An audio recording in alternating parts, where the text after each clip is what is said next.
എല്ലാ കൂട്ടുകാർക്കും നല്ലൊരു രാത്രി ആശംസിച്ചുകൊണ്ട് നമുക്ക് നേരെ രേവതിയുടെ സച്ചിയുടെ അടുത്ത ആഴ്ചയിലെ നല്ലൊരു പ്രൊമോ വിശേഷം കേട്ടാലോ. ആദ്യമായി കാണുന്നവരാണെങ്കിൽ ചാനൽ ഇഷ്ടപ്പെട്ട ഒന്ന് സബ്സ്ക്രൈബ് ചെയ്യാൻ മറക്കരുത്.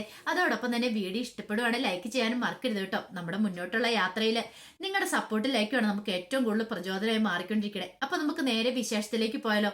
അങ്ങനെ അടുത്ത ആഴ്ച നമ്മൾ കാണാനായിട്ട് പോകുന്നേ സച്ചിക്ക് ജോലി കിട്ടിയെന്ന് പറഞ്ഞ് ഭയങ്കര സന്തോഷത്തിലായിരുന്നു രേവതി. കാരണം കാറ് പോയെങ്കിലും വേറെ കാർ ഓടിക്കാനായിട്ട് സച്ചിക്ക് കിട്ടിയല്ലോ എന്നൊരു സന്തോഷത്തിലായിരുന്നു രേവതി ഇരുന്നത്. പക്ഷെങ്കിൽ ആ സന്തോഷം അധിക ദിവസം നീണ്ടു നിന്നില്ല. അവസാനം രേവതി ആ സത്യങ്ങളൊക്കെ അറിയുവാണ്. കാരണം സച്ചി കാർ ഓടിക്കാനല്ല പോകുന്നേ, സച്ചിയുടെ അപ്പാർട്ട്മെന്റിൽ കാറ് വാഷ് ചെയ്യാനാ പോകുന്നെന്നുള്ള കാര്യം ഇതറിഞ്ഞു കഴിഞ്ഞപ്പോഴത്തേനും രേവതിക്ക് വല്ലാത്ത സങ്കടമായിപ്പോയി. കാരണം രേവതി പ്രതീക്ഷിച്ച കാര്യമല്ല, താൻ കാരണം കൂടെ ആണല്ലോ ഇങ്ങനെയൊക്കെ സംഭവിച്ചെന്ന് അറിഞ്ഞു കഴിഞ്ഞപ്പോഴത്തേനും രേവതിക്ക് ഭയങ്കര വിഷമം. എങ്ങനെയെങ്കിലും സച്ചിനെ ഒന്ന് കരകയറ്റിയേ മതിയാവുള്ളൂ. പാവം ഇത്രയും കാലം സ്വന്തം കാർ ഓടിച്ചുകൊണ്ടിരുന്ന പെട്ടെന്ന് ഒരു ദിവസമാണ് കാറില്ലാതെ പോയിരിക്കണേ. അപ്പോൾ കൂലിപ്പണിക്ക് പോകാൻ പോകുന്ന പോലെ അപ്പാർട്ട്മെന്റിൽ പോയിട്ട് കാർ തുടങ്ങുന്ന രേവതി പോയി കാണുവാണ്. ആ കാഴ്ച കൊണ്ട് രേവതിക്ക് സഹിച്ചില്ല. രേവതി ഒരു തീരുമാനം എടുത്തു, എങ്ങനെയെങ്കിലും സച്ചിനെ രക്ഷിക്കണം. ഫിനാൻഷ്യയുടെ കാല് പിടിച്ചിട്ടാണ് കുഴപ്പമില്ല, ആ വാടകയ്ക്ക് സച്ചി ഓടിച്ചുകൊണ്ടിരുന്ന കാറ് തിരികെ വാങ്ങിച്ചു കൊടുക്കണം സച്ചിക്ക് ഓടിക്കാനായിട്ട്. അങ്ങനെ ഒരു തീരുമാനത്തിൽ രേവതി എത്തുന്നുണ്ട്. പിന്നീട് രേവതി രാവിലെ തന്നെ വീട്ടുപണികളൊക്കെ തീർത്തിട്ട് ഫിനാൻഷ്യറെ കാണാൻ പോയിട്ട് ഇറങ്ങുവാണ്. അപ്പൊ പോകുന്ന സമയത്ത് രവീന്ദ്രനോട് കാര്യങ്ങളൊക്കെ പറഞ്ഞ് ഏൽപ്പിച്ചിട്ടാ പോകുന്നത്. അച്ഛൻ ഞാൻ പുറത്തു വരെ പോയിട്ട് വരാം, പെട്ടെന്ന് വരാന്നൊക്കെയാ പറയണേ. പക്ഷെ വീട്ടിൽ ആരോടും രവതി ഈ കാര്യം പറഞ്ഞിട്ടില്ല, സച്ചി കാറ് വാഷ് ചെയ്യാൻ പോകുന്ന കാര്യങ്ങളൊന്നും. പിന്നീട് രേവതി പോവാണ്. ഈ സമയത്ത് ബാമ അങ്ങോട്ട് വന്നു. ബാമ വന്നു കഴിഞ്ഞപ്പോഴത്തേനും ചന്ദ്രമതി എന്ത് ചെയ്യുവാണ്, ബാമേനും കൂട്ടി പുറത്തു പോകാൻ തുടങ്ങണം. അപ്പം ചന്ദ്രമതിക്ക് ഫുഡൊക്കെ എടുത്തു കൊടുത്തിട്ട് ബാമേനും കൂടി ചന്ദ്രമതി പോകുന്നേ. അത് ശ്രീകാന്തിനെ കാണാൻ പോകാനായിട്ടായിരുന്നു. കാരണം ശ്രീകാന്തിനെ എത്രയും പെട്ടെന്ന് തിരികെ വീട്ടിലേക്ക് കൊണ്ടുവന്നേ മതിയാവുള്ളൂ. കാരണം ശ്രീകാന്തിന്റെ ഭാര്യ വർഷയ്ക്ക് ഇഷ്ടം പോലെ പൈസയൊക്കെ ഉണ്ടെന്ന് മനസ്സിലായി. അങ്ങനെയാണെങ്കിൽ അവള് വീട്ടിൽ വന്ന് നിൽക്കട്ടെ, തനിക്ക് നല്ല കാര്യമല്ലേ, പോരാത്തിന് കോടീശ്വരിയും കൂടെ അല്ലേ. അങ്ങനെ ശ്രീകാന്തിനെ കാണാൻ ചെല്ലുന്നുണ്ട്. ശ്രീകാന്തിനെ കണ്ടിട്ട് എത്രയും പെട്ടെന്ന് നീ തിരികെ വീട്ടിലേക്ക് വരണമെന്നൊക്കെ പറയാം. ഇത് കേട്ട ശ്രീകാന്ത് പറഞ്ഞു, അമ്മ ഞാൻ തന്നെ ഇങ്ങനെ വരുന്നേ, വർഷയും കൂടെ ഇല്ലാതെ എനിക്ക് വരാൻ പറ്റില്ലോ എന്നൊക്കെ പറയണം. ഒരു കാര്യം ചെയ്യാം, വർഷേനെ കൂടെ കൂട്ടിക്കൊണ്ട് വാ. പക്ഷെങ്കിൽ അച്ഛൻ സമ്മതിക്കുമെന്നൊരു പേടിയുണ്ട്. ഞാൻ അച്ഛനെ കൊണ്ട് പറഞ്ഞൊന്ന് സമ്മതിപ്പിക്കാൻ ഞാൻ നോക്കട്ടെ. തൽക്കാലത്തേക്ക് നീ വർഷയോട് എന്തെങ്കിലുമൊക്കെ ഒന്ന് പറ, അവളെയും കൂടെ കൂട്ടിക്കൊണ്ട് വരാൻ നോക്ക്, ഞാൻ പിന്നീട് നിന്നെ വന്ന് വിളിക്കാന്നൊക്കെ പറഞ്ഞ് ശ്രീകാന്തിന് ഒരു ഉറപ്പൊക്കെ കൊടുത്തിട്ടാണ് ചന്ദ്രമതിയും ഭാമയും വീട്ടിലേക്ക് വരുന്നത്. ഈ സമയത്ത് രവീന്ദ്രൻ എന്ത് ചെയ്യണം, ഫുഡ് കഴിക്കാനായിട്ട് പോയി ഫുഡ് വിളമ്പുന്നുണ്ട്. അപ്പത്തേനും സച്ചിയും കൂടെ വന്നു. സച്ചിയും രവീന്ദ്രനും കൂടെ ഫുഡ് കഴിക്കാൻ തുടങ്ങുമ്പോഴത്തേനും ആ സാമ്പാറിനകത്തുനിന്ന് ഒരു വലിയ പല്ലീനിയൊക്കെ കിട്ടുവാണ്. ഒരു നിമിഷം ഞെട്ടിപ്പോയത് പ്രതീക്ഷിച്ച കാര്യമല്ല. പിന്നീട് രേവതിയുടെ മേലെ കുറ്റം വരുവാണ്. രേവതി ഫുഡൊക്കെ തുറന്നു വെച്ചിട്ട് പോയിട്ടാ അവള് തോന്നിയാസം പോയി.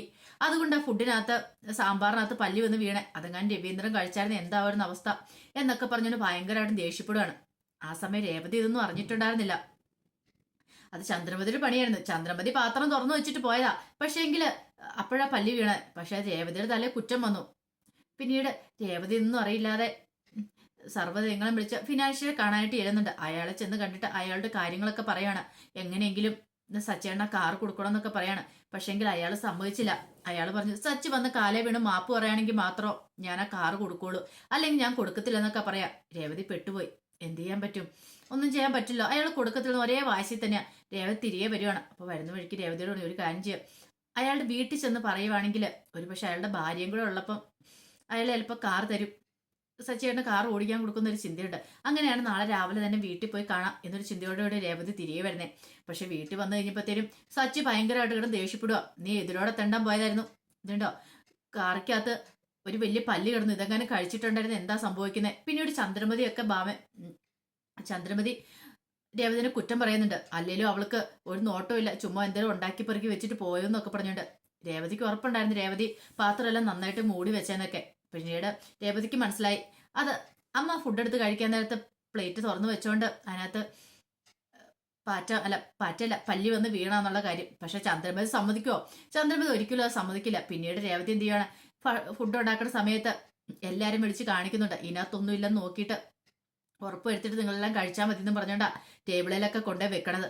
കാരണം രേവതിക്കറിയാം ഇനി അങ്ങനെ ചെയ്തില്ലെങ്കിൽ താൻ ഇനി എന്തേലും ആ പുറത്ത് പോണ സമയത്താണ് അതിനകത്ത് എന്തെങ്കിലും വന്ന് വീണിട്ടുണ്ടെങ്കിൽ തന്റെ മേലെ കുറ്റം വരുമെന്ന് രേവതിക്ക് നന്നായിട്ട് അറിയാം. താൻ അടച്ചു വെച്ചില്ലെന്ന് പറഞ്ഞുകൊണ്ട് തന്നെ ചീത്ത പറയുമെന്ന് അറിയാം. അതൊക്കെ നോക്കിയും കണ്ടുമാണ് പിന്നീട് രേവതി അവിടെ നിൽക്കുന്നത്.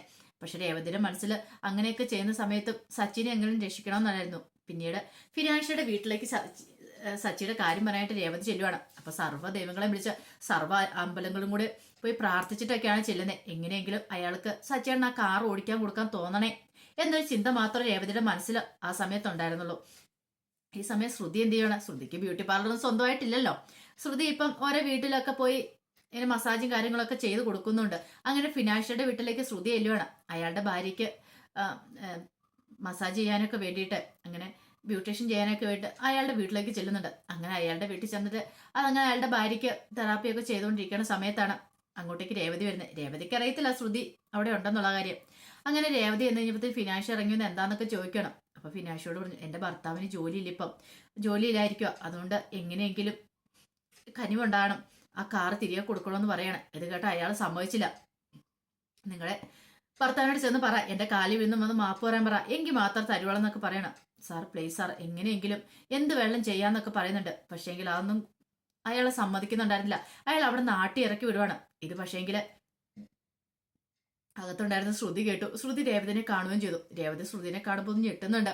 പക്ഷെ എന്ത് ചെയ്യാൻ പറ്റും, ആവശ്യം തന്റെ ആയി പോയില്ലേ. അങ്ങനെ ആകെപ്പാടെ വിഷമത്തോടെ വീട്ടിലേക്ക് വരുന്നേ. ആ സമയം ശ്രുതി എന്ത് ചെയ്യുവാണ്? രേവതിക്കിട്ട് പാരപണിയാണ്. ഒരിക്കലും ചെയ്യാൻ പാടില്ലാത്ത കാര്യമാണ്.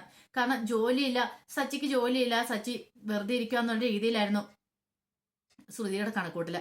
അവൻ കാറ് വാഷ് ചെയ്യാൻ പോകുന്ന കാര്യമൊന്നും ശ്രുതിക്കൊട്ട് അറിയത്തും ഉണ്ടായിരുന്നില്ല. പിന്നീട് ജോലിയില്ലെന്നും പറഞ്ഞിട്ട് വീട്ടിൽ വന്നു കഴിഞ്ഞിട്ട് എല്ലാവരുടെയും കാണക്കല്, എല്ലാവരുടെയും കേൾക്കല് ഈ കാര്യങ്ങളൊക്കെ പറയണേ. രവീന്ദ്രനെ, ചന്ദ്രമതിനെ എല്ലാവരെയും വിളിച്ചിരുത്തിയിട്ടാണ് ശ്രുതി പറയണേ.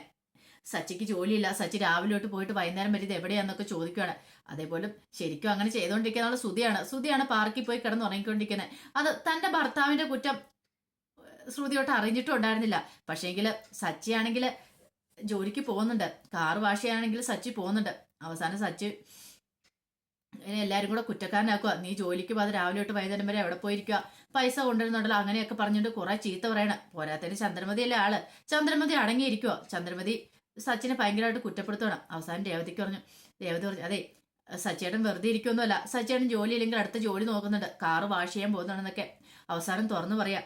രവീന്ദ്രൻ ഇതിപ്പോ ഒരു സങ്കടം വേറെ ഇല്ലായിരുന്നു. കാരണം ഇത്രയും കാലം ഓർത്തോണ്ടിരുന്നേ സച്ചിയുടെ ആ വാടകക്കാറ് അത് സച്ചിക്ക് തിരികെ കിട്ടും, ഓടിക്കാനായിട്ട് തിരികെ കിട്ടും. അവരുണ്ട് ക്ഷേത്രത്തിൽ പോയിട്ട് വരുമ്പോൾ കിട്ടും എന്നുള്ള പ്രതീക്ഷയായിരുന്നു. പക്ഷെ അങ്ങനെയൊന്നും അല്ല. കാര്യങ്ങളൊക്കെ ഇങ്ങനെയാണെന്ന് അറിഞ്ഞു കഴിഞ്ഞപ്പോഴത്തേനും രവീന്ദ്രനെ സഹിച്ചില്ല. വല്ലാത്ത വിഷമമായിപ്പോയി. രവീന്ദ്രൻ പിന്നെ ആലോചിക്കുന്നതിന് എന്ത് ചെയ്യണമെന്നോ ഒരെത്തും പിടിയും കിട്ടിയില്ല. ഈ സമയം സച്ചിക്ക് വല്ലാത്ത നാണക്കേടായിപ്പോയി. രേവതി അങ്ങനെ വന്ന് പറഞ്ഞേ. പിന്നീട് രേവതിയോട് ദേഷ്യപ്പെടുന്നുണ്ട്. നീ എന്തിനാ ഫിനാൻഷ്യറെ കാണാൻ പോയത്? രേവതി പറഞ്ഞു, എനിക്ക് സച്ചിയാണ് ഇങ്ങനെ കാറ് വാഷ് ചെയ്യാൻ പോകുന്ന കണ്ട് സഹിച്ചില്ലെന്ന് പറയണം. അങ്ങനെ സഹിക്കാതിരിക്കേണ്ട കാര്യമൊന്നുമില്ല, അതെന്റെ വിധിയാ എന്നും പറഞ്ഞുകൊണ്ട് ഞാൻ വെറുതെ വീട്ടിൽ കയറി ഇരുന്നൊന്നുമില്ലോ. ഒന്നല്ലെങ്കിൽ ഒരു തൊഴിൽ, ഏതെങ്കിലും ഒരു തൊഴിൽ ചെയ്ത് കുടുംബത്തെ പോറ്റുന്നുണ്ടോ നോക്കിയാൽ പോരെന്നൊക്കെ പറയണം. പക്ഷെ രേവതി പറഞ്ഞു, എനിക്കത് കണ്ട് സഹിച്ചില്ല. ഇത്രയും കാലം സ്വന്തം കാർ ഓടിച്ചു വന്നിട്ട് വല്ല അപ്പാർട്ട്മെന്റിലും പോയിട്ട് കാറ് വാഷ് ചെയ്യാന്ന് പറഞ്ഞാല് സഹിക്കാൻ പറ്റുന്ന കാര്യമല്ലല്ലോ. പിന്നീട് സച്ചി ദേഷ്യപ്പെട്ട് പറയുമ്പോൾ രേവതി എന്നിട്ട് പറഞ്ഞു, ദേഷ്യപ്പെടല്ലേ, എന്തെങ്കിലും ഒരു വഴി കണ്ടെത്താന്നൊക്കെ പറയുന്നുണ്ട്. പക്ഷെ രവീന്ദ്രൻ കുറെ ആലോചിച്ചു. രവീന്ദ്രൻ ആലോചിച്ചൊരു തീരുമാനം എടുക്കുന്നുണ്ട്. സച്ചിക്ക് എങ്ങനെയും സച്ചിയുടെ പോയ കാറ് അത് തിരികെ വാങ്ങിക്കൊടുക്കണം. അവസാനം മഹേഷിനെ കൂട്ടിക്കൊണ്ട് ആ കാറ് മേടിച്ച ആളുടെ അടുത്തേക്ക് ഇല്ലോണം. അപ്പം 4 ലക്ഷം രൂപയ്ക്ക് സച്ചി കാറ് വിറ്റിട്ടുണ്ടായിരുന്നു രവീന്ദ്രന്റെ സർജറി സമയത്ത്. എന്നാ ആധാരം കിട്ടാത്തതുകൊണ്ട് ചെയ്ത കാര്യമാണ്. പിന്നീട് അയാളുടെ അടുത്ത് നിന്നിട്ട് പറഞ്ഞു, എങ്ങനെയെങ്കിലും ഈ കാറും തിരിച്ചു തരണം, നിങ്ങൾ പറയുന്ന പൈസ തരാന്ന് പറയണം. അയാൾ 4 ലക്ഷത്തിനെ മേടിച്ചെങ്കിൽ അയാൾ പറഞ്ഞു, ഞാൻ ഈ കാറ് മേടിച്ചതിന് ഇതിനകത്ത് കുറെ അക്സറീസ് ഒക്കെ വാങ്ങിച്ചു വെച്ചു, കുറെ പണികളൊക്കെ ചെയ്തിട്ടുണ്ട്, അതുകൊണ്ട് 5 ലക്ഷം രൂപ വേണമെന്ന് പറയണം. രവീന്ദ്രൻ പറഞ്ഞു, അത് കുറച്ച് കൂടുതലാ, 5 ലക്ഷം രൂപ എന്ന് എൻ്റെ തരാനില്ല എന്ന് പറയാണ്. അവസാനം 4 ലക്ഷം രൂപ തരുവാണെങ്കിൽ കൊടുക്കാന്നായി. അയാളും കച്ചവടത്തിന് ഇരിക്കുന്നതല്ലേ, അയാൾ കച്ചവടം ചെയ്യാൻ വേണ്ടി വാങ്ങിച്ച വണ്ടിയായിരുന്നത്, തരാന്നൊക്കെ പറയാണ്. അങ്ങനെ രവീന്ദ്രൻ ഒരു തീരുമാനം എടുത്തു. ആധാരം പണയം വെച്ചിട്ടാണല്ലോ ശരി, സച്ചിക്ക് വണ്ടി മേടിച്ചു കൊടുക്കണം. കാരണം തനിക്ക് വേണ്ടിയിട്ട് ജീവൻ പോലും കളയാൻ തയ്യാറാവൻ അവന് ഇത്രയും കാത്തു പരിപാലിച്ച അവന്റെ വണ്ടി, അത്ര ജീവനായിരുന്നു സച്ചിക്ക് ആ കാറ് തിരിച്ചു മേടിച്ചു കൊടുക്കണം തന്നെ തീരുമാനിച്ചു. പിന്നീട് ചന്ദ്രമതിയോട് പറഞ്ഞു, അതെ എനിക്ക് ആധാരം കൊണ്ട് പണയം വെക്കണം എന്ന് പറയണം. രവീന്ദ്രന്റെ കയ്യിലായിരുന്നല്ലോ ആധാരം, എന്തിനാന്നൊക്കെ ചോദിച്ചു ഞാൻ പറഞ്ഞു, അതൊക്കെ കുറച്ച് കാര്യങ്ങളുണ്ട്. അവസാനം ചന്ദ്രമതി പറഞ്ഞു, അതൊന്നും കുഴപ്പമില്ല, പക്ഷെ ഒരു കാര്യമുണ്ട്, നിങ്ങളുടെ സർജറിക്ക് വേണ്ടി എന്റെ സ്വർണം കൊണ്ടേ മൊത്തം പണയം വെക്കും, അല്ല വിറ്റിട്ടുണ്ടായിരുന്നു.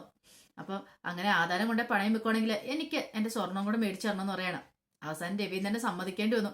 അങ്ങനെയാണെങ്കിൽ കുഴപ്പമില്ലല്ലോ, കാരണം അവൾക്ക് ഒന്നുമില്ല, എല്ലാം കൊണ്ട് വിറ്റല്ലോ, തന്റെ സർജറിക്ക് വേണ്ടിയാണല്ലോ, അതുകൊണ്ട് അതും കൂടെ വാങ്ങിച്ചു കൊടുത്തേക്കാൻ ഓർത്തുകൊണ്ട് അവസാനം സമ്മതിച്ചു രവീന്ദ്രൻ. അങ്ങനെ ചന്ദ്രമതിക്ക് സ്വർണം വാങ്ങിച്ചു കൊടുക്കുന്നുണ്ട്.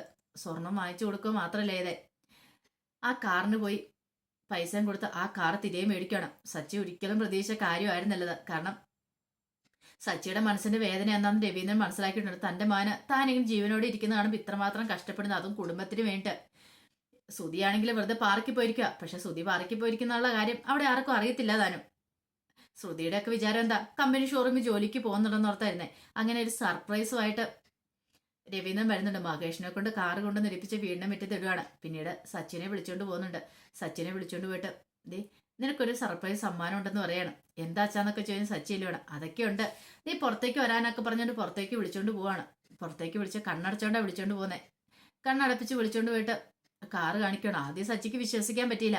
പിന്നെയാണ് സച്ചി ആ സത്യം തിരിച്ചറിയുന്നത്. തനിക്ക് വേണ്ടിയിട്ട് തന്റെ അച്ഛൻ അത് വീണ്ടും അയാളുടെ അടുത്ത് പോയി വാങ്ങിച്ചോണ്ട് വന്നെന്ന്. സച്ചിക്ക് എന്തെന്നില്ലാത്ത സന്തോഷമായിരുന്നു. പക്ഷെ ചന്ദ്രമതിക്ക് ശ്രുതിക്കൊക്കെ വല്ലാത്ത അടിയായിരുന്നു. കാരണം ശ്രുതി സച്ചിക്കിട്ടൊരു പണി കൊടുക്കാൻ ചെയ്തതാണെങ്കിലും അവസാനം അത് നല്ലതായി തീരുവാണ്. സച്ചിനെ എല്ലാവരും കൂടെ നാണം കെടുത്തും, എല്ലാവരും കൂടെ അവസാനം സച്ചിനെ ഒറ്റപ്പെടുത്തും. അങ്ങനെ ഒരു ഇതും കൊണ്ടാണ് ശ്രുതി അങ്ങനെയൊക്കെ ചെയ്തത്. പണി കൊടുക്കാൻ പറ്റിയ അവസരം കളയത്തില്ലല്ലോ. അങ്ങനെ അവസാനം സച്ചിക്ക് ആ കാറ് കിട്ടുവാണ്. സച്ചി രവീന്ദ്രനെ കെട്ടിപ്പിടിച്ച് പൊട്ടിക്കരയുന്നുണ്ട്. രവീന്ദ്രൻ പറഞ്ഞു, നിന്റെ ഈ മനസ്സ് ഞാൻ കണ്ടില്ലെങ്കിൽ പിന്നെ ഈ ആധാരമൊക്കെ ഇവിടെ വെച്ചോണ്ടിട്ട് വല്ല കാര്യമുണ്ടോ? കാരണം അതിന്റെ പലിശ അടച്ച് പിന്നെ ആണെങ്കിൽ ആധാരം എടുക്കാം. പക്ഷെ സച്ചിക്ക് ജോലിയില്ല, അല്ലെങ്കിൽ സച്ചി ഇങ്ങനെ നടക്കുമെന്നാണ് രവീന്ദ്രനെ സഹിക്കാൻ പറ്റുമോ? രവീന്ദ്രൻ പറഞ്ഞു, ആദ്യമേ നീ ഇതൊക്കെ പറയേണ്ടതല്ലായിരുന്നോ? ആദ്യമേ പറയുമായിരുന്നേ നമുക്ക് എന്തെങ്കിലും ചെയ്യാമായിരുന്നല്ലോ. ഇത്രയും നാൾ നീ എന്നിൽ നിന്ന് എന്തിനാണ് അത് ഒളിച്ചു വെച്ചതെന്നൊക്കെ ചോദിച്ചുകൊണ്ട് സച്ചിനെ വഴക്കൊക്കെ പറയുന്നുണ്ട്. അങ്ങനെ സച്ചിക്ക് വീണ്ടും നല്ല കാലം വരാനായിട്ട് പോവാ. ഈ സമയം വർഷേനെ ശ്രുതിനെയും വർഷേനെ ശ്രീകാന്തിനെയും വീട്ടിലേക്ക് കൊണ്ടുവരാനായിട്ട് ചന്ദ്രമതി പഠിച്ച പണി 18 നടത്തുന്നുണ്ട്. അങ്ങനെ അവസാനം അവരുടെ വീട്ടിലേക്ക് എത്തിക്കാനുള്ള കാര്യങ്ങളൊക്കെ നടത്തുവാണ്. അപ്പൊ അതിന്റെ വിശേഷം കൂടിയാണ് നമ്മൾ അടുത്ത ആഴ്ച കാണാനായിട്ട് പോകുന്നത്. എന്താണ് ഇനിയിപ്പൊ നല്ല കുറച്ച് നാളത്തേക്ക് നല്ല നല്ല വിശേഷങ്ങളാട്ടോ കാണുന്നേ. അത് മാത്രമല്ല, ഇത് കൂടാതെ എല്ലാ ദിവസവും ഉച്ചയ്ക്ക് ഞാൻ രേവതിയുടെ സച്ചിയുടെ വരാൻ പോകുന്ന ദിവസത്തെ വിശേഷങ്ങൾ, അതായത് ഇതിനൊക്കെ ശേഷമുള്ള വിശേഷങ്ങൾ, ഇതിപ്പോ നടന്നുകൊണ്ടിരിക്കുന്ന വിശേഷങ്ങൾ കേട്ടോ. അപ്പൊ ഇതിനുള്ള ശേഷമുള്ള വിശേഷങ്ങളൊക്കെ ചാനലിനകത്ത് അപ്ലോഡ് ചെയ്യുന്നുണ്ട് 1-2 മണിക്കുള്ളിൽ തന്നെ. അപ്പൊ അത് സ്ഥിരമായിട്ട് കാണുന്നവർക്ക് അറിയാനായിട്ട് സാധിക്കും കേട്ടോ. അപ്പൊ എല്ലാവരും അതും മറക്കാതെ കാണാൻ ശ്രമിക്കണം കേട്ടോ. അപ്പൊ എല്ലാവർക്കും ഒരിക്കൽ കൂടി നല്ലൊരു രാത്രി ആശംസിച്ചുകൊണ്ട് നിർത്തുന്നു. നന്ദി.